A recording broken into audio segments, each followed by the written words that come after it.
શ્રી દાદર સંઘ દ્વારા વર્ષોથી ચાલતી આવતી ધાર્મિક, સામાજિક, શૈક્ષણિક અને માનવતાલક્ષી સેવાકીય પ્રવૃત્તિઓથી પ્રેરાઈ દિલેર દાતાશ્રીએ ₹10 લાખનું માતબર અનુદાન સંસ્થાને આપેલ છે.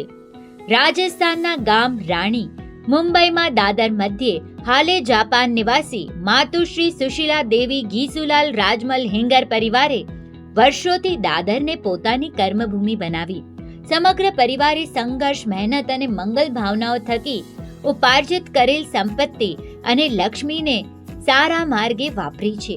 પોતાના ત્રણેય સુપુત્રોએ આપેલ ખર્ચની રકમમાંથી બચત કરીને જે રકમ બચાવી હતી તે જરૂરિયાતમંદ લોકોના સ્વાસ્થ્ય અને શિક્ષણ પ્રત્યેના કલ્યાણકારી વિચારોને વાચા આપવા કરુણાસભર હૃદયથી અને સંઘના મેડિકલ કમિટીના સભ્ય ગામ વણોઈ હાલે દાદર સ્થિત અખંડ સૌભાગ્યવતી રંજનબેન નવીન રતનસિંહ ગાલાની પ્રેરણાથી શ્રી વર્ધમાન સ્થાનકવાસી જૈન શ્રાવક સંઘ દાદરને આ માતબર અનુદાન આપી કૃતાર્થ કર્યા.